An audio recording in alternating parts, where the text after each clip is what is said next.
I'm checking my notes, and I think, let me see. Let me see what's next. Let's build the dwarves a bedroom, and then let's call it. So let's start by... The dwarves have been sleeping on the floor, and it's kind of been making them kind of grumpy.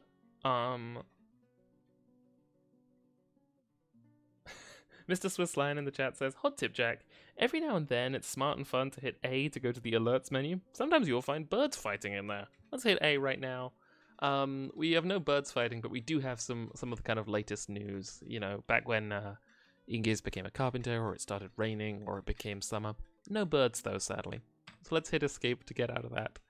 And let's go to the designations menu to start digging out a bedroom. You can see that we've begun to plant up the plump helmet kind of area with the stuff that with the seeds that we got from making the plump helmet wine. And you can see that there are a lot more barrels in here than there were. Some of those are empty barrels that we made, and some of them are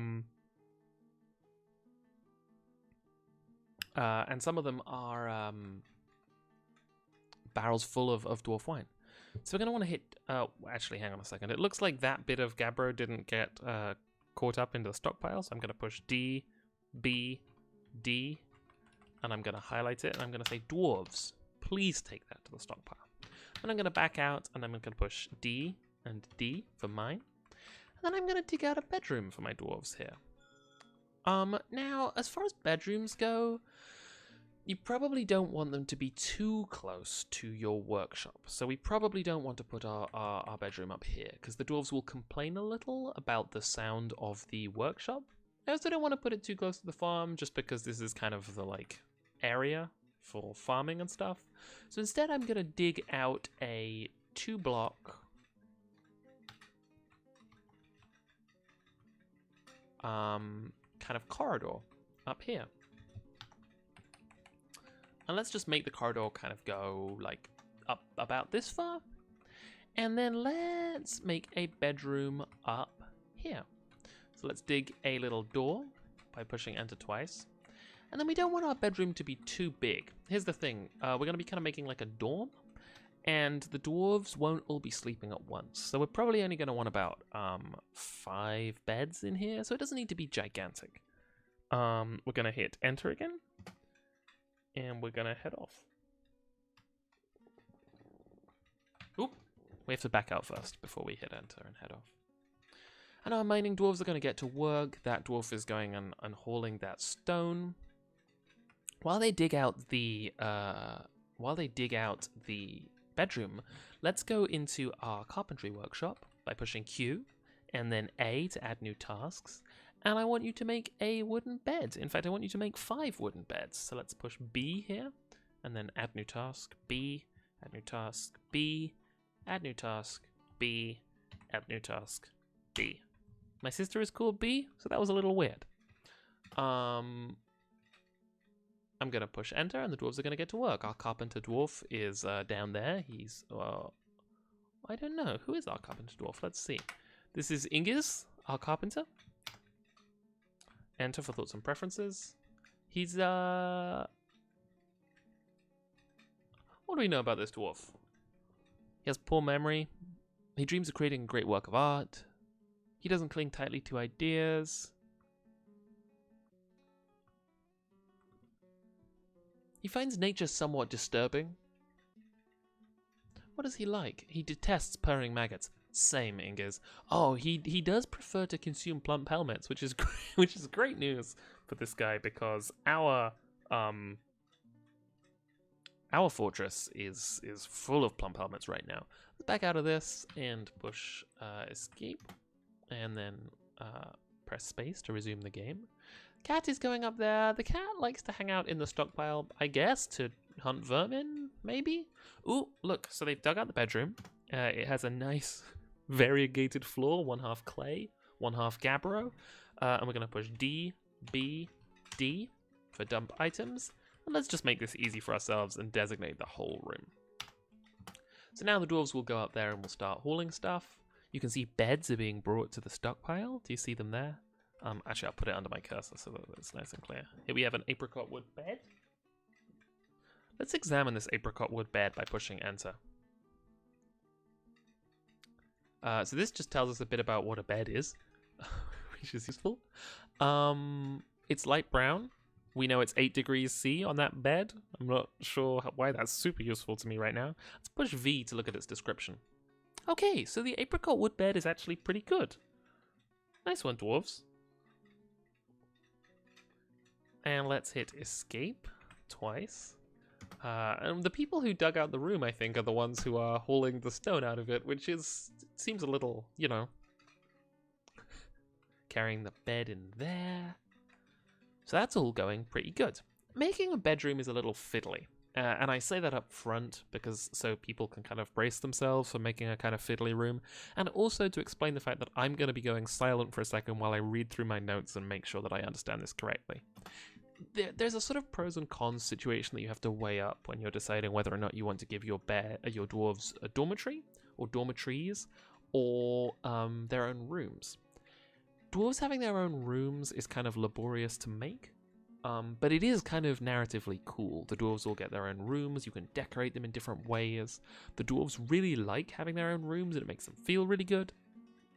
But it's a lot of work and the fortress is going to grow soon. It's going to grow quite quickly, and the thought of making a lot of rooms, unless you have a great pipeline for it, would just be kind of fiddly. Dormitories are a little trickier to set up. Dwarves don't hate sleeping in dormitories, especially because they're not all sleeping in them at once. But they also, they prefer their own rooms. But we're going with a dormitory for the time being, largely in a kind of sort of a space sense.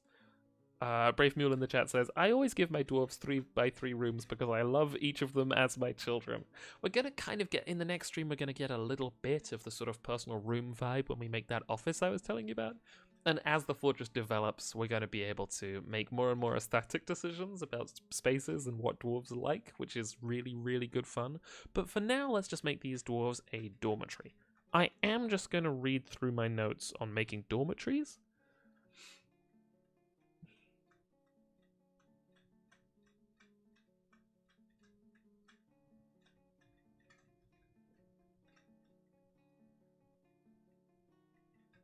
Okay. So, here's how we're going to do it. We want to hit B to build a bed. So we're pushing B and then B again. Now, we couldn't do this if we didn't have any beds, and the bed is going to be put down when we push enter, kind of where our cursor is. And we want it to be roughly in the middle of the room, slightly further away from the door, for a reason that will become clear in a second. And then once we've got that, we're just going to want to hit enter to put it down. And you can see the beds that we have here. Not all of them have been built yet. You can see 3 of them have been built. 2 apricot wood beds and 1 walnut wood bed. All these beds are going to go in this room, so it doesn't really matter which we choose. But I'm going to choose the walnut wood bed. Because, yeah, let's put it there. We can see this kind of grayed out bed icon, which indicates that the bed is going to go there, but the dwarves haven't, hauled it there or put it there yet. I'm going to hit escape and then resume and let that dwarf put that bed there.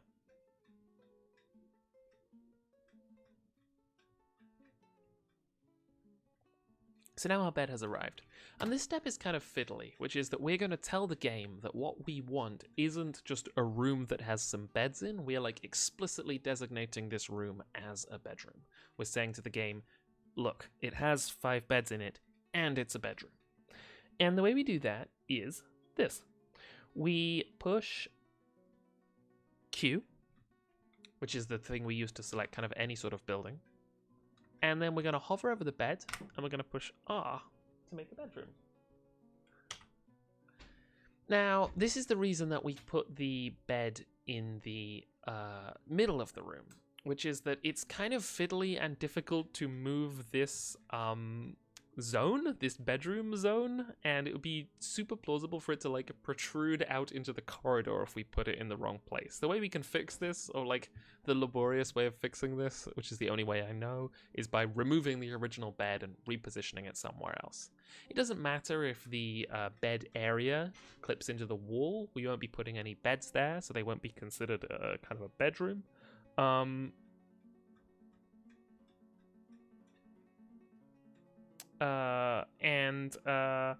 But we can resize it by pushing plus or minus if we want to resize it. We can get it like just sprawling out into the fortress.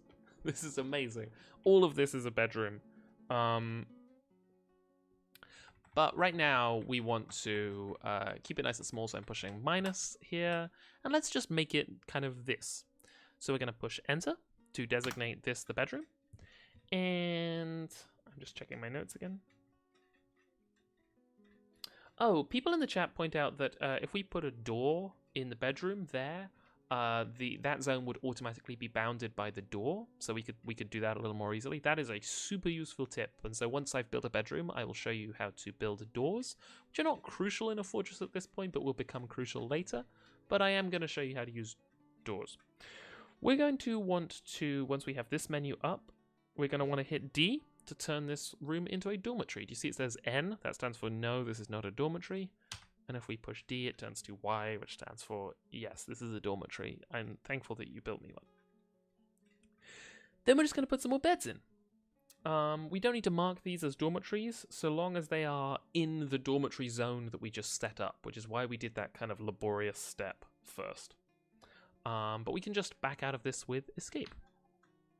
If we wanted to check to see that the bedroom was there, we could push Q and highlight our bed, and we would see, yes, this is a dormitory.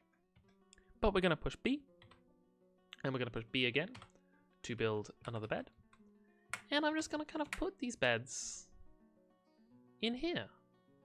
I'm going to put them around the other bed, just as a kind of like a sort of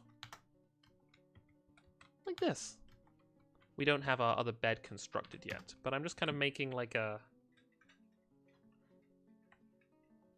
sort of a bed zone in the middle of the room. And as we need more chairs, I can put more beds in there. You know, that's how a dormitory looks. A large room with 5 beds clustered in it. Oh, the last bed got built. So we're gonna push B for build, B for bed, and then drop it in there. Now we're going to make doors in much the same way that we made beds. So first we're going to go down to our workshop. We're going to push Q and go up to the carpenter's workshop. And we're going to add a task. And I want you to make a wooden door, which is D. So I'm going to push lowercase d, and then I'm going to push a new task, and then D again. And let's just 2 doors is fine for the time being. So let's back out with escape.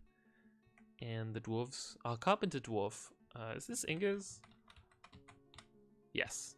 Ingiz, who has been working steadily on building beds for the last day, is now on doors. Azrael says, checkerboard layout, interesting. Yeah, this is my checkerboard bed situation. The dwarves are going to walk into that room and go, okay. It's better than a floor. Do you see this thing that looks like a kind of brown sheaf of wheat up in the stockpile here? This is our door, because I guess we're looking at it down from the top. And you can see that we have a walnut wood door built. And we're going to place that in the doorway, much like we did a bed. By pushing B for build, and then D for door. And because we have a door in our stockpile, we can put it in the doorway by pushing enter. Selecting what door we want, pushing enter again. And then we have a door up there. The dwarves are going to carry it from the stockpile, bring it over and install it. And then we have a little wooden door. It's there, it's ready to go. And while we're there, let's push build and then D for door and put one into the workshop with another walnut wood door. Back out. Oh my god, what a great place to stop. Once this has happened, because some migrants have arrived. Migrants are one of the ways that you get new dwarves in the dwarf fortress. They will come, they might have heard about the fortress, or they might have just kind of like arrived and seen it. They will usually bring groups of people with them, And they will often bring animals and things. So we have 7 dwarves right now. I'm gonna unpause the game and kind of let these migrants arrive, and then I'm gonna see how many dwarves we have. Oh wow, one of these dwarves has brought a child. So we have 4 new arrivals. It's a little tricky to keep track of these new arrivals. Whoops, I went up. Because they have come from kind of a whole area, so I'm pushing F1 to snap back. And we can see who is arriving. Let's use K here to look at these dwarves. We have Zaz Tostatel, a spinner. We push S, push enter, and then enter again. He has the appearance of someone that is 127 years old and is one of the first of his kind. That's strange. I don't know if that is a clue of something, and if people in the chat are like, please let me know. Brave Mule says, hope they like plump helmets. He has a natural inclination towards language. Over here we have Olon Memad Melbil, a lie maker. He says, I'm good.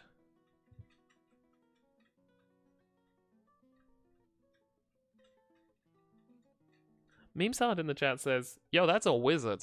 Wow, have we got a wizard accidentally? That's amazing. I don't know anything about wizards, and I'm very curious. What objects are you carrying? Are you carrying anything, Zas? Oh, I have to do that by going V. No, it doesn't look like Zas is carrying anything wild.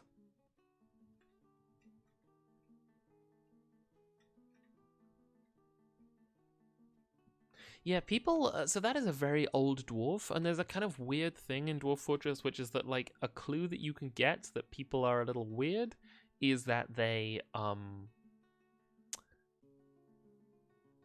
have strange, they'll say, oh, this dwarf is very old.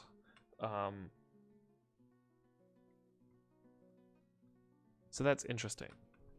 Yeah, KF Trendy says, has the appearance of, really sounds like vampire to me. Yeah, so they might. Wealthy Aardvark points out, recorded time only started 125 years ago, so they are more than 125 years old. Consensus in the Jones Comrades Cream says, too old to reasonably exist. Consensus in the chat seems that these people might be vampire. This person might be a vampire. We can keep an eye on him and see what we know. Oh, he's also like very good at stuff, which is also a sign of vampirism sometimes. So let's hit escape and keep an eye on Zaz. Let's go down into the fortress with shift right pointy bracket and learn about these two. We have Bear Ralathir, a farmer. People can be so angry and I just don't understand it, she says. She's very strong. And we have a child, possibly Bear's child. This is Rakost Okangdagels. I'm scrolling down with shift and pushing enter so I don't accidentally look at the cat. Sorry, shift plus. And then hit enter again. Get me going and I won't stop for anything, says this child. Yeah, this is Bear's child. She has very long hair. She has a high voice. She has, she's almost never sick, but she is weak. She prefers to consume giant polar bear because this child is incredible. She dreams of creating a good work of art. She's quite polite. She scratches her head when she's bored. She is 8 years old. So I think with these migrants having arrived and one of them possibly being a vampire, we can leave this stream here for the time being. In the next stream, we're going to go over dwarf noblemen and women. We're going to go over building them offices. We're going to go over expanding our farm production and getting kitchens and drinking halls and cooks set up. We will almost certainly see the fortress expand again. But I think for today, that's where we're going to leave it. I'm going to Google vampires and learn a bit more about Dwarf Fortress vampires, which I've only ever known in the abstract. So that will be fun. I'm Jack. This stream will return sometime soon. If you have any questions about what we've done on today's stream, or some stuff didn't quite make sense, please send me a reply on Twitter, and I'll try and help where I can.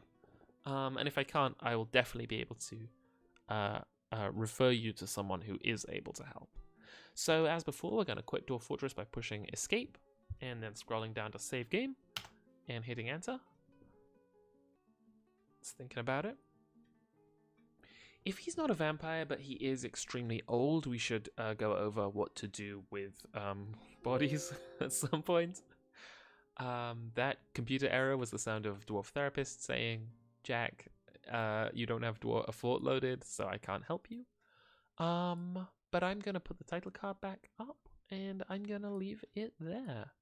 Thank you very much for watching, everybody. This has been a huge amount of fun to do. And I will be back at some point with some more Dwarf Fortress. Have a great night, everybody. Bye, bye, bye.